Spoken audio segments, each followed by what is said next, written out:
Hello everybody. Excuse my looks because I had a party last night and my depression really kicks in, and that's basically why I want to make this video. Um it's kinda hard, but I'm gonna try it anyway. Um I've got a question like 3 years ago whether or not I wanted to make a video about my suicidal feelings.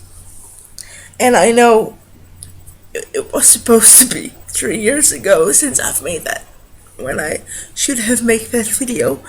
But truth is, I couldn't talk about it back then. The borderline video, which um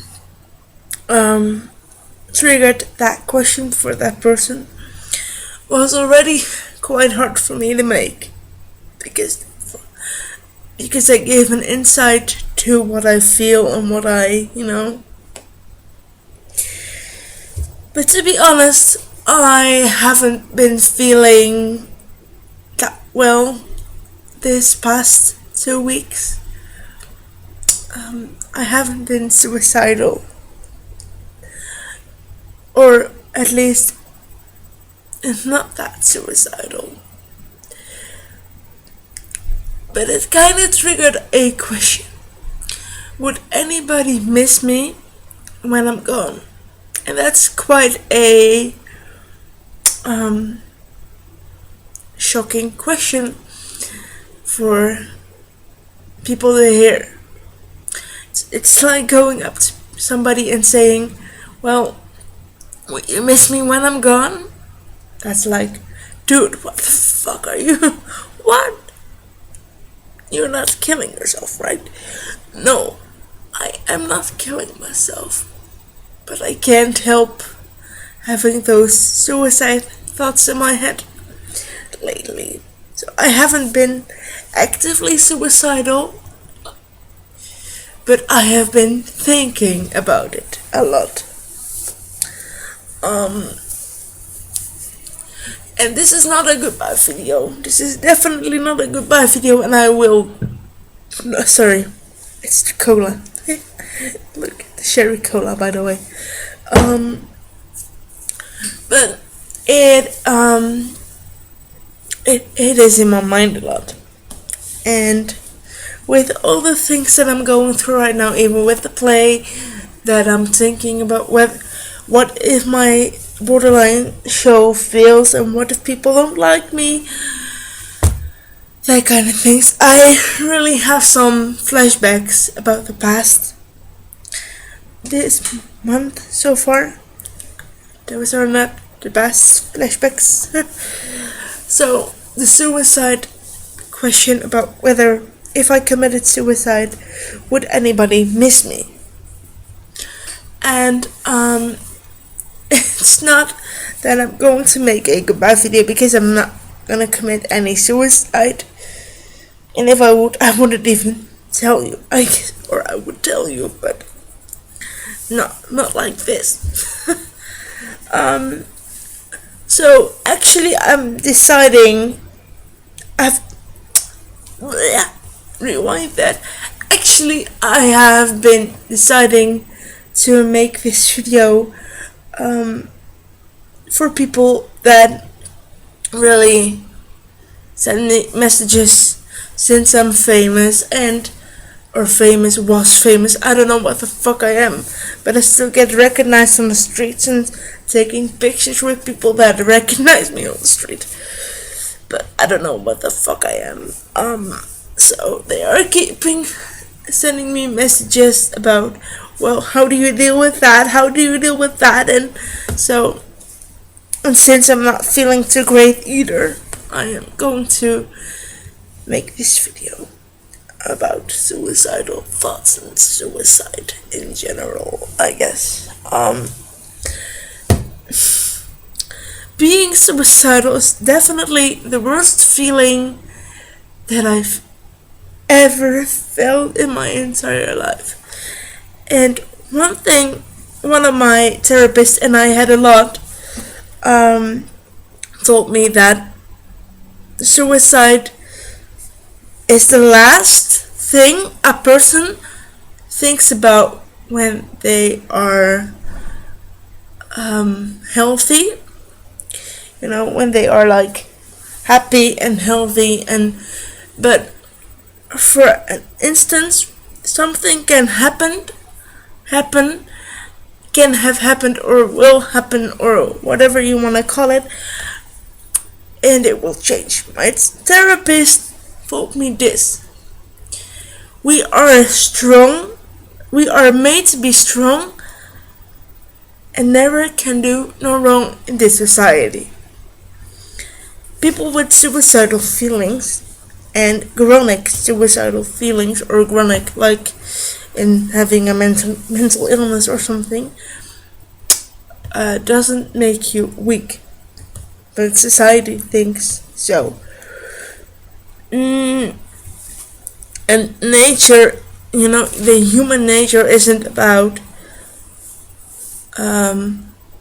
wanting to die, but it's about wanting to survive.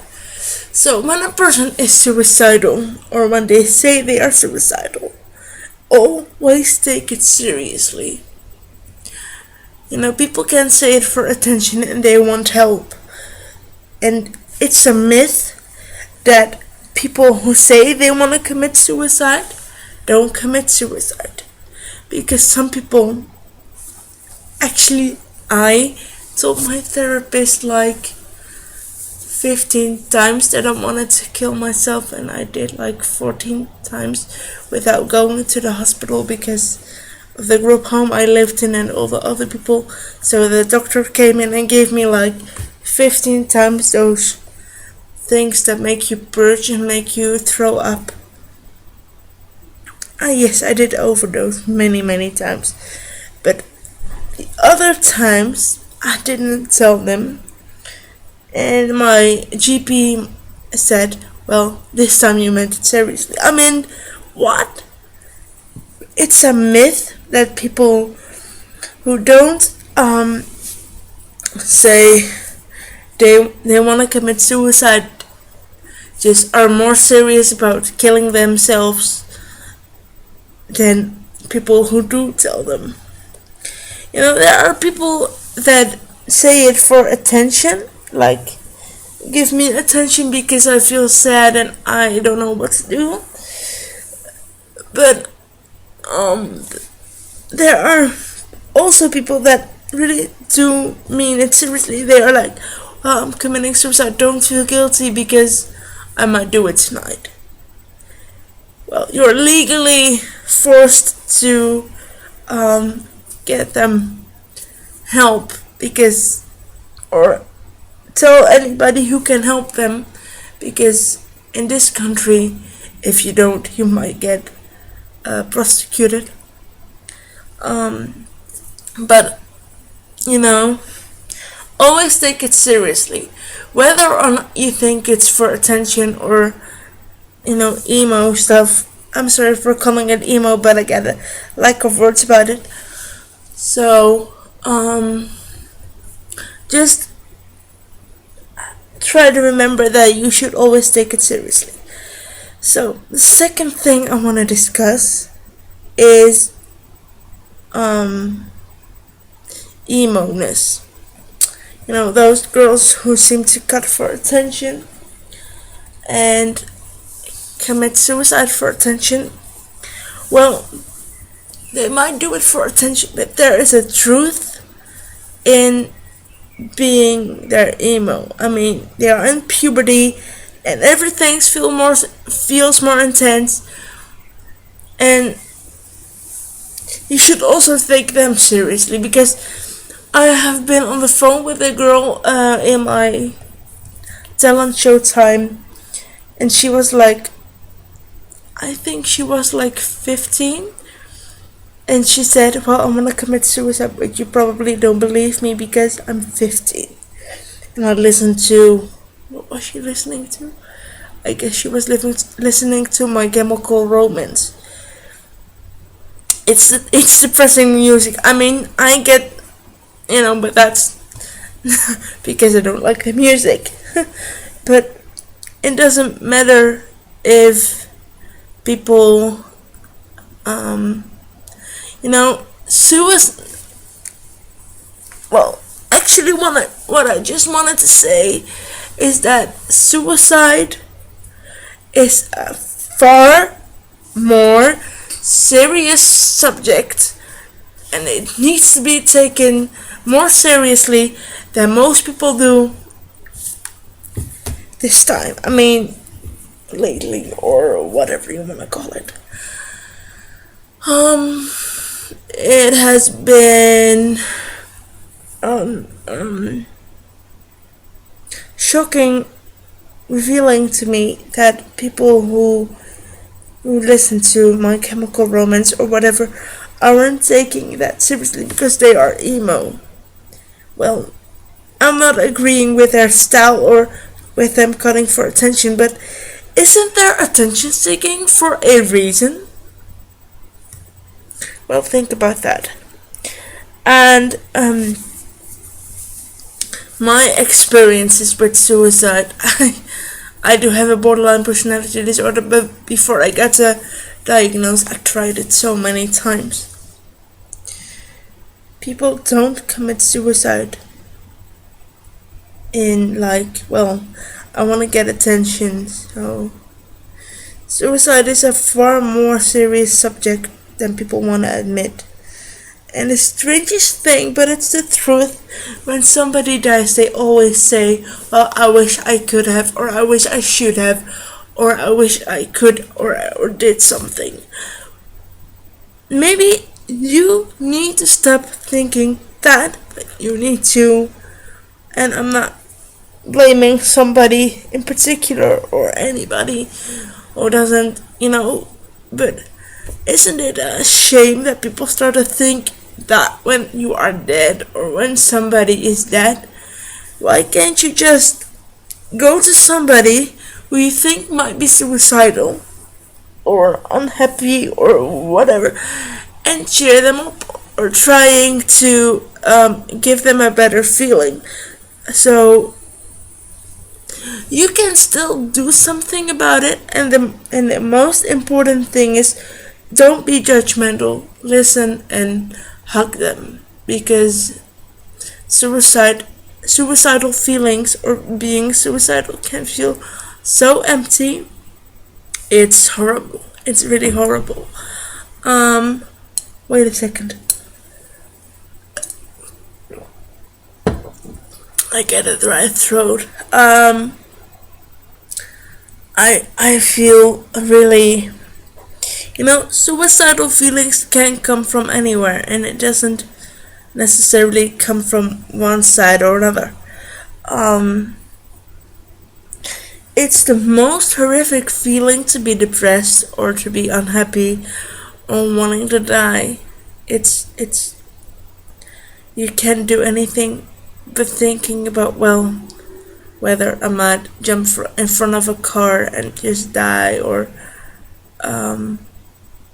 that kind of stuff.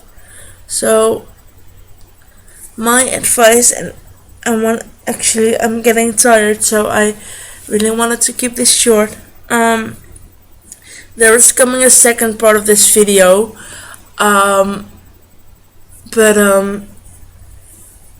I just wanted to tell you that I'm working on that. But my advice for now is always take it seriously. Listen, don't be judgmental. Get help and talk about it with other people. And if you are suicidal, Google a suicide hotline or get somebody to talk to, because suicide is definite. You can't get a second chance in life if you are dead. I mean, once you're dead and you can't go back. So I understand if you truly have those feelings, but you have to think about it if you really have them, and then act on it. Well, I'm not saying, hey, you should commit suicide after watching this video. No, I'm not saying that. I'm just saying I understand why you are feeling, and I'm not judging because I know how that feels. But you should know there is help, and or at least somebody to listen to.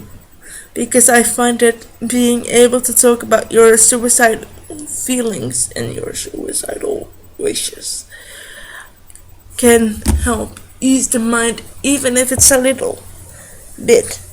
That can ease you, And for now, I just wanted to say, for anybody who watches this video, try to be happy, and I hope to speak to you soon. I'm not committing suicide, but I mean, see you in the next video. But I'm not sure when I'm gonna make that second part of this video. So bye bye. I love you.